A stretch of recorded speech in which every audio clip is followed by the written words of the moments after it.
ഒരിക്കലും നിങ്ങളെ വിട്ടുപോകാത്ത ചിലരുടെ 6 സ്വഭാവ രീതികൾ. നിങ്ങൾ ആത്മാർത്ഥമായിട്ട് സ്നേഹിക്കുന്ന ഒരാൾ, വളരെ സത്യസന്ധമായിട്ട് സ്നേഹിക്കുന്ന ഒരാൾ, ആയ ഒരാൾക്ക് ഞാനിപ്പോൾ ഈ പറഞ്ഞ 6 സ്വഭാവ രീതികളുണ്ടെങ്കിൽ നിങ്ങൾ അവർക്ക് വേണ്ടി ടൈം സ്പെൻഡ് ചെയ്തില്ലെങ്കിലും, നിങ്ങൾ അവർക്ക് ഇമ്പോർട്ടൻസ് കൊടുത്തില്ലെങ്കിലും, നിങ്ങൾ അവരെ സ്നേഹിക്കാൻ വേണ്ടി സമയം കൊടുത്തില്ലെങ്കിൽ പോലും അവർ നിങ്ങളെ വിട്ടു പോവില്ല. ഈ 6 സ്വഭാവ രീതികളുള്ള ആൾക്കാർ നിങ്ങൾ ചില കാര്യങ്ങൾ ചെയ്താൽ പോവുകയും ചെയ്യും. എന്താണ് കാര്യം, എങ്ങനെയാണിത്, ഏത് സ്വഭാവ രീതിയിലുള്ളവരാണ്, എല്ലാം നിങ്ങൾക്ക് ഇതിലൂടെ മനസ്സിലാക്കാൻ പറ്റും. വീഡിയോ നിങ്ങളൊന്ന് മുഴുവനായിട്ട് കേൾക്കാൻ ശ്രമിക്കുക. എൻ്റെ അഭിപ്രായങ്ങൾ ഞാൻ കൂടുതലായിട്ടും ഇതിനകത്ത് പറയുന്നുണ്ട്, ശ്രദ്ധിച്ച് കേൾക്കുക. എന്നിട്ട് നിങ്ങളുടെ അഭിപ്രായങ്ങളും തീർച്ചയായിട്ടും നിങ്ങൾ താഴെ രേഖപ്പെടുത്താം. Okay, so let's go.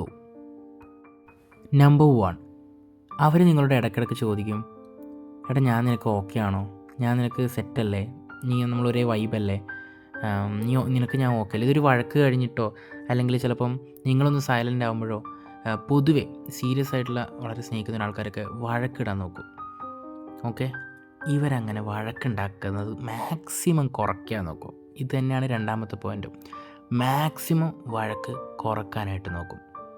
Okay, ഇനി അഥവാ ഏതെങ്കിലും ചെറിയ ഇഷ്യൂ കൊണ്ട് ഒരു വാക്ക്, ചെറിയൊരു കുഞ്ഞു സൗന്ദര്യപ്പണക്കൊക്കെ ആയാലും അവർ ചോദിക്കുന്നൊരു ചോദ്യമുണ്ട്, എടാ നിനക്ക് ഞാൻ ഓക്കെ അല്ലേ, ഞാൻ സെറ്റല്ലേടാ, നിനക്ക് നിൻ്റെ ക്യാരക്ടറായിട്ടൊക്കെ ഓക്കെ അല്ലേ, നിനക്ക് ഞാൻ കാരണം വിഷമം നീ ഉണ്ടാകുന്നുണ്ടോ, എല്ലാം സെറ്റല്ലേ, വേറെ പ്രശ്നമൊന്നുമില്ലല്ലോ, ഇങ്ങനെയുള്ള കാര്യങ്ങൾ.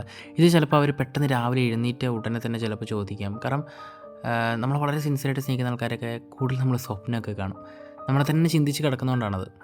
അപ്പോൾ അങ്ങനെ ചിന്തിച്ച് കിടന്ന് ഉറങ്ങി അല്ലെങ്കിൽ പെട്ടെന്ന് എണീറ്റിട്ടൊക്കെ ചിലപ്പോൾ നമ്മളോട് ചോദിക്കും, എടാ ഞാൻ നിനക്ക് ഓക്കെ അല്ലടാ, വേറെ പ്രശ്നമൊന്നുമില്ലല്ലോ, നീ എൻ്റെ അടുത്ത് എന്തെങ്കിലും മറച്ചു വെക്കുന്നുണ്ടോ, നീ എല്ലാം ഓക്കെ, എല്ലാം സെറ്റില്ല. കാരണം ഇവരുടെ ഉള്ളിൽ ഇവരെന്തും, നമ്മളെല്ലാവരും മനുഷ്യരല്ലേ, നമ്മൾ കൂടുതലും ഭയങ്കരമായിട്ട് നേടണമെന്ന് ആഗ്രഹിക്കുന്നതൊക്കെ നഷ്ടപ്പെടുമോ എന്നുള്ളൊരു പേടി എപ്പോഴും കൊണ്ടുണ്ടാവും. അങ്ങനെ വരുന്ന കുറച്ച് സ്വഭാവമാണിത്. ഓക്കെ, ഇനി മൂന്നാമത്തേത് നോക്കാം. നമ്പർ 3, ടൈം സ്പെൻഡ് ചെയ്യുന്ന രീതി. ടൈം സ്പെൻഡ് ചെയ്യുന്ന രീതി എല്ലാ ആളുകളും എന്നോട് പറഞ്ഞിട്ടില്ല, അല്ലെങ്കിൽ ഞാൻ കേട്ടിട്ടുള്ള ചില അറിവുകളുണ്ട്. പെട്ടെന്ന് റിപ്ലൈ ചെയ്യുന്ന ചിലർ, സത്യമാണല്ലേ, അത് ഭയങ്കര യൂണീക്ക് തന്നെയാണ്, ഭയങ്കര സ്പെഷ്യൽ തന്നെയാണ്. പെട്ടെന്ന് റിപ്ലൈ ചെയ്യുന്ന, എല്ലാ തിരക്കുകളും മാറ്റി വെച്ച് നമുക്ക് വേണ്ടി സമയം കണ്ടെത്തുന്ന ചിലർ. അവരെല്ലാ ടൈമും നമുക്കങ്ങനെ കണ്ടെത്തി തരണമെന്നുണ്ടോ? ഏതെങ്കിലും സമയത്ത് കണ്ടെത്താൻ പറ്റാണ്ടായിക്കാനൊക്കെ നമുക്ക് വിഷമവും വഴക്കുകളും ഇതൊക്കെ ഉണ്ടാവില്ല. അതുകൊണ്ട് മാത്രം അവർ നമ്മളെ വളരെ സീരിയസ് ആയിട്ട് സ്നേഹിക്കും നമുക്ക് പറയാൻ പറ്റില്ല. ബിസിയുള്ള ആൾക്കാർ അത് പറയും നിങ്ങളോട്. ഓക്കെ, എടാ ഞാൻ ഇപ്പം ബിസിയാണ്, ഞാൻ അത് കഴിഞ്ഞിട്ട് വീട്ടിലെത്തിയിട്ട്, കാരണം വീട്ടിലെത്തി സ്വസ്ഥമായിട്ട് സംസാരിക്കാം, അല്ലെങ്കിൽ സ്വസ്ഥമായിട്ട് സംസാരിക്കാം. അങ്ങനെ ചിലർ നമ്മളോട് പറയും, നമ്മൾ സ്നേഹിക്കുന്ന ആൾ നമ്മളോട് പറയും സ്വസ്ഥമായിട്ട് സംസാരിക്കാം, ഞാനിപ്പോൾ ഫ്രണ്ട്സിൻ്റെ അടുത്ത് കൂടെ നിൽക്കുകയാണ്. ബാക്കി എല്ലാവരുടെ കൂടെ എല്ലാ ടൈമും സ്പെൻഡ് ചെയ്യാൻ പല കാര്യങ്ങൾ ചെയ്യുമ്പോഴും നിങ്ങൾക്ക് വേണ്ടിയിട്ടുള്ളൊരു സ്പെഷ്യൽ ടൈം അവർ മാറ്റി വെക്കുന്നുണ്ടാവും. ആ സ്പെഷ്യൽ ടൈം അവർ നിങ്ങളുടെ കൂടെ സ്പെൻഡ് ചെയ്യുള്ളൂ. അതായത് അവർ ബിസിയാണ്, വർക്കാണ്, ഇതാണെന്നൊക്കെ പറഞ്ഞ് നിങ്ങളുടെ അടുത്ത് വിളിക്കാമെന്നും പറഞ്ഞ് നിങ്ങളുടെ അടുത്ത് വന്നിട്ട് ഇരുന്നിട്ട് നിങ്ങൾ ചിലപ്പോൾ സംസാരിച്ചുകൊണ്ടിരിക്കുമ്പോൾ കേൾക്കാണ്ടിരിക്കുക, നിങ്ങൾ വീഡിയോ കോൾ ചെയ്യുമ്പോൾ വേറെ എവിടെയൊക്കെ നോക്കിക്കൊണ്ടിരിക്കുക, ഫോൺ വിളിച്ചുകൊണ്ടിരിക്കുമ്പം വെറുതെ മൂളിയിട്ട് ഇൻസ്റ്റാഗ്രാമിൽ റീൽസ് കണ്ടുകൊണ്ടിരിക്കുക. ഇങ്ങനെ നിങ്ങളുടെ ഒരു ലിസണിങ് ചെയ്യാതെ നിങ്ങൾക്ക് തരുന്ന ടൈമിൽ പോലും ആ ടൈമിലൊരു വാല്യൂ കൊടുക്കാതെ ചിലരുണ്ട്. ഇവരങ്ങനെ ആയിരിക്കില്ല.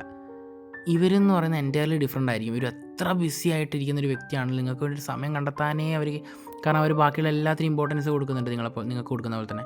പക്ഷേ നിങ്ങൾക്ക് രാത്രിയൊക്കെ നിങ്ങളോട് സംസാരിക്കുന്ന ആ ഒരു അരമണിക്കൂറാണെന്ന് വിചാരിക്കും, ഉറങ്ങാൻ പോകുന്നതിന് അരമണിക്കൂർ മുമ്പാണെന്ന് വിചാരിക്കും. അത് നിങ്ങളോട് ചിലപ്പോൾ ഒരുപാട് വളവളാന്ന് സംസാരിച്ചിട്ടൊക്കെ ആയിരിക്കും അവർ കിടക്കുന്നത്. ഇന്നിവിടെ അങ്ങനെ ഉണ്ടായി, ഇന്നിവിടെ ഇങ്ങനെ ഉണ്ടായി, അതായിരുന്നു ഇന്ന് ഓഫീസിൽ മറ്റേതായിരുന്നു മറിച്ചേതായിരുന്നൊക്കെ പറഞ്ഞ് അങ്ങനെയൊക്കെയുള്ള ചില സ്വഭാവ രീതികൾ. 4ാമത്തെ സ്വഭാവ രീതി, നിങ്ങൾ എന്തെങ്കിലുമൊക്കെയോ പറഞ്ഞ് നിങ്ങൾ വായിന്ന് ദേഷ്യമൊക്കെ വന്നപ്പോൾ എന്തൊക്കെയോ നിങ്ങൾ വിളിച്ച് പറയുമ്പോൾ മൗനമായി പോകുന്ന ചിലർ. അതായത് പെട്ടെന്ന് വയലൻ്റ് ആവാണ്ട്, എന്നാൽ നിങ്ങൾക്കറിയാം അവർ എല്ലാ ദേഷ്യമുള്ള കൂട്ടത്തിലാണ്, അവരെല്ലാവരോടും ദേഷ്യപ്പെടാറുണ്ട്, ദേഷ്യമുള്ള ആൾ തന്നെയാണ്, പിന്നെ എന്തുകൊണ്ട് നിങ്ങളുടെ ദേഷ്യപ്പെടുന്നില്ല എന്നുള്ളത്. നമ്മളുടെ വളരെ സ്നേഹിക്കുന്നവരൊക്കെ ചിലപ്പോൾ നമ്മൾ പെട്ടെന്ന് ഭയങ്കര ഓവറായിട്ട് ദേഷ്യപ്പെടാൻ പറ്റില്ല. ഒരു ലിമിറ്റ് ഉണ്ടാവും.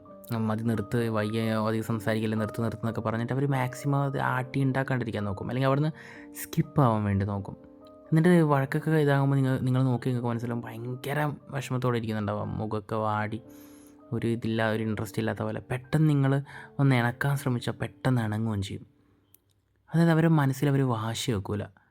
നിങ്ങൾ എല്ലാ കാര്യങ്ങളും പറഞ്ഞാൽ എല്ലാം മനസ്സിൽ വെച്ച് ഭാരം തൂക്കി നടന്ന് പെട്ടെന്ന് ഒരു ദിവസം പൊട്ടിത്തെറിക്കുക അങ്ങനെയൊന്നും ഉണ്ടാവില്ല. അവരപ്പം തന്നെ വിടും. അപ്പം തന്നെ അതേപ്പറ്റി സംസാരിച്ച് സോൾവ് ചെയ്തിട്ട് പോട്ട് സാരില്ല, ഞാൻ ക്ഷമിച്ച് പോട്ടെ, ഇനി ഇങ്ങനെ ഉണ്ടാവാണ്ടിരുന്നാൽ മതി എന്നൊക്കെ പറഞ്ഞ് അവർ മാക്സിമം അത് വളരെ ഒരു അത് ആ ദിവസം തന്നെ ആ വഴക്ക് തീർക്കാൻ നോക്കും. അങ്ങനെ ഉള്ള ചില സ്വഭാവ രീതികൾ. സ്നേഹം കൊണ്ടാണ് എല്ലാവർക്കും സൗന്ദര്യം ഉണ്ടാവുക അല്ലേ? അതാണ് 5ാമത്തെ പോയിൻ്റ്. നിങ്ങളുടെ സൗന്ദര്യം എപ്പോഴും അവരിങ്ങനെ വർണ്ണിച്ചുകൊണ്ടേയിരിക്കും, ചിലപ്പം കുറ്റപ്പെടുത്തി തമാശിച്ചുകൊണ്ടിരിക്കും. അതായത് നിങ്ങളെ ചിലപ്പോൾ സൗന്ദര്യം ഇങ്ങനെ നോക്കിക്കും, എടാ നിൻ്റെ കണ്ണ് ഭയങ്കര രസമാട്ടോ, നല്ല ഇപ്പോൾ ഭയങ്കര സുന്ദരിയായിട്ട് വരുന്നുണ്ട്, ഭയങ്കര സുന്ദരനായിട്ട് വരുന്നുണ്ട്, പെൺപിള്ളേരൊക്കെ നോക്കുമോ. ഇത് ചിലപ്പോൾ 2 വർഷം 3 വർഷം റിലേഷൻഷിപ്പ് ആയിരിക്കും, ചിലപ്പോൾ നല്ല ലോങ് ടേം ആയിട്ട് നിന്ന റിലേഷൻഷിപ്പ് എന്നായിരിക്കും ഇപ്പോഴും അവരത് പറയുന്നുണ്ടാവുക. ചിലപ്പോൾ അവർ പറയും ഒരു ഗുണം കൊള്ളൂല, നിന്നെ കാണാനേ കൊള്ളൂല, എന്നിട്ട് പോട്ട് ഞാനല്ലേ വിശപ്പ് കാരണം കഴിക്കണം എന്ന് പറഞ്ഞ പോലെ ഞാനായിട്ട് പോട്ട് പാവലേം ഇരിക്കുന്നതാണ്, കാണാൻ ഒന്നിനും കൊള്ളില്ല, പിന്നെ പോട്ട് വേറെ ചെക്കനെ വേറെ ആളെ കിട്ടൂല, അപ്പോൾ അതുകൊണ്ട് ഞാൻ അഡ്ജസ്റ്റ്മെൻറ്റിൽ അങ്ങ് നിൽക്കുന്നത്, പെട്ടുപോയില്ലേ എന്നൊക്കെ പറഞ്ഞിട്ട് അവർ ചിലപ്പം നിങ്ങളുടെ ഉള്ളിൽ പോലും അവർ നിങ്ങളെ കളിയാക്കുന്നത് കൊള്ളൂല. നിങ്ങളുടെ ഉള്ളിൽ എത്രക്കും വളരെ സ്നേഹത്തോടെ ആയിരിക്കും അവർ കളിയാക്കുന്നുണ്ടാവുക. എന്നിട്ട് അവരെന്നെ പറയും പോട്ട് ആർക്കാൻ വിട്ടെടുക്കില്ല, എൻ്റെ സുന്ദരി പക്ഷേ അവരുടെ ഉള്ളിൽ സ്നേഹം കൂടുന്നതോറും നിങ്ങൾക്ക് സൗന്ദര്യം കൂടിക്കൊണ്ടേയിരിക്കും. ആ സൗന്ദര്യം ചിലപ്പോൾ വായിന്ന് വരികയും ചെയ്യും. നീ എന്തിനാണ്, നീ എന്ത് രസമാണ് നിന്നെ കാണാൻ, ഇങ്ങനെയൊക്കെയുള്ള കാര്യങ്ങളൊക്കെ അവരെ മനസ്സിൽ നിന്ന് ഉള്ളിൽ നിന്ന് വരും. അല്ലെങ്കിൽ അവരുടെ നോട്ടത്തിലതുണ്ടാവും, ചില ആൾക്കാരത് പറയത്തില്ലല്ലോ, അപ്പോൾ ആ നോട്ടത്തിലുണ്ടാവും. നിങ്ങൾ അടിമുടി നോക്കിയിട്ട് കൊള്ളാം, അത് അവരുടെ കണ്ണിലുണ്ടാവും നിങ്ങളുടെ സൗന്ദര്യം ആസ്വദിക്കുന്നത്. അപ്പം നമ്മുടെ പാർട്ട്ണർ നമ്മുടെ സൗന്ദര്യം വല്ലാണ്ട് അങ്ങ് ആസ്വദിക്കുന്നുണ്ടെങ്കിൽ, വളരെ നിങ്ങൾക്ക് തോന്നുന്നത് എൻ്റെ പാർട്ട്ണർ എൻ്റെ എല്ലാം കാര്യം ശ്രദ്ധിക്കുന്നുണ്ട് എന്നൊരു കാര്യം നിങ്ങൾക്ക് ഉണ്ടെങ്കിൽ, ആ ഒരു സ്വഭാവ രീതികൾ നിങ്ങൾ നോട്ട് ചെയ്ത് വെച്ചോ. 6ാമത്തെ പോയിൻ്റ് എന്ന് പറയുന്നത്, 6ാമത്തെ സ്വഭാവ രീതി എന്ന് പറയുന്നത്, അവരെത്ര വിഷമാണെങ്കിലും നിങ്ങളെ മാക്സിമം ഹാപ്പിയാക്കാൻ നോക്കുന്നവർ. കഥ പറഞ്ഞും തമാശ പറഞ്ഞും പാട്ട് പാടിയും നിങ്ങളുടെ ഉള്ളിൽ നിങ്ങളുടെ സംസാരിക്കുമ്പോൾ ഒരു വട്ട് കളിയൊക്കെ കളിച്ചിട്ടായിരിക്കും ചിലപ്പോൾ നിങ്ങളെ മാക്സിമം എൻ്റർടൈൻ ചെയ്യാൻ നോക്കും, മാക്സിമം നിങ്ങളെ റിലാക്സ് ആക്കാൻ നോക്കും. നിങ്ങൾ അവരോട് സംസാരിക്കുമ്പോൾ ഭയങ്കര റിലാക്സ്ഡ് ആയിട്ടുള്ളൊരു സ്പേസ് നിങ്ങൾക്ക് കിട്ടുന്നുണ്ടെങ്കിൽ അത് ഓട്ടോമാറ്റിക് ഉള്ളിൽ നിന്ന് വരുന്നത്. അതൊക്കെ എല്ലാ കാലത്തും എല്ലാവർക്കും തമാശയായിട്ട് കൊണ്ടെടുക്കാൻ പറ്റത്തില്ലല്ലോ.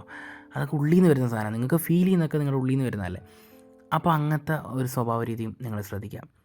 ഇനി ഇവരെങ്ങനെയാണ്, ഇവർ പെട്ടെന്നൊന്നും നിങ്ങൾ എന്ത് ചെയ്താലും വിട്ടുപോകില്ല. പക്ഷേ ഞാൻ പറഞ്ഞ ഒരു പോയിൻ്റ് ഞാൻ ഫസ്റ്റ് പറഞ്ഞിട്ടുണ്ട്, എന്ത് പറഞ്ഞാലും അല്ലെങ്കിൽ എന്ത് സംഭവിച്ചാലാണ് ഇവരിട്ടിട്ട് പോകുക എന്നുള്ളത്.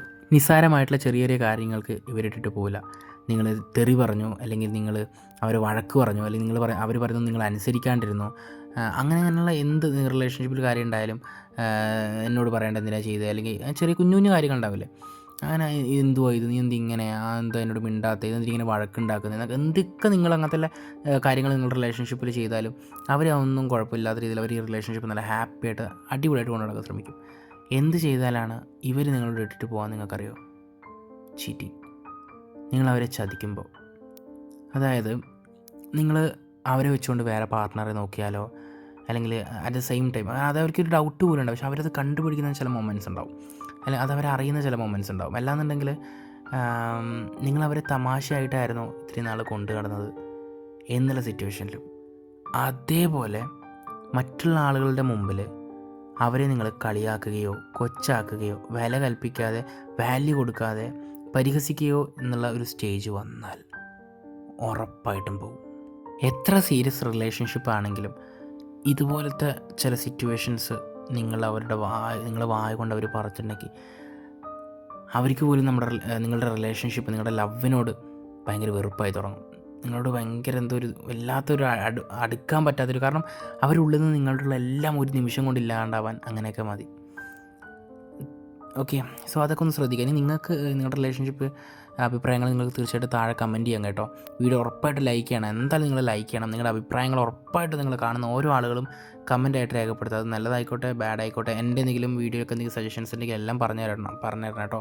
നിങ്ങൾ പറഞ്ഞു തരുമ്പോഴാണ് എനിക്ക് വീണ്ടും വീഡിയോസ് ചെയ്യാനുള്ള സജഷൻസ് ഐഡിയാസ് കിട്ടുന്നത്. പിന്നെ എന്നിപ്പോൾ വീഡിയോ ചെയ്യാൻ വേണ്ടി ഒരുപാട് ആളുകൾ അവരുടെ റിലേഷൻഷിപ്പിൻ്റെ സ്റ്റോറീസ് എനിക്ക് ഇൻസ്റ്റാഗ്രാമിൽ പറഞ്ഞു തരുന്നുണ്ട്. അതൊക്കെ വളരെ സന്തോഷമുള്ള കാര്യമാണ്. എൻ്റെ ഇൻസ്റ്റാഗ്രാം ഐ ഡി ഞാൻ താഴെ കൊടുത്തിട്ടുണ്ട്, നിങ്ങൾക്കും പറഞ്ഞു തരാം. നിങ്ങളുടെ റിലേഷൻഷിപ്പിൽ നിങ്ങൾക്കുണ്ടായ ഇൻസിഡൻസും അനുഭവങ്ങളും ഒക്കെ നിങ്ങൾക്ക് പറഞ്ഞാൽ അതിലൂടെ എനിക്ക് ഒരുപാട് കാര്യങ്ങൾ പഠിക്കാൻ പറ്റും. എൻ്റെ അഭിപ്രായങ്ങളും ഒക്കെ ഞാൻ ഇതിൻ്റെ അകത്ത് ഞാൻ പറയുന്നുണ്ട് എൻ്റെ എല്ലാ വീഡിയോസിലും. തീർച്ചയായിട്ടും നിങ്ങൾ സപ്പോർട്ട് ഉണ്ടാകുമെന്ന് വിചാരിക്കുന്നു. Thank you guys.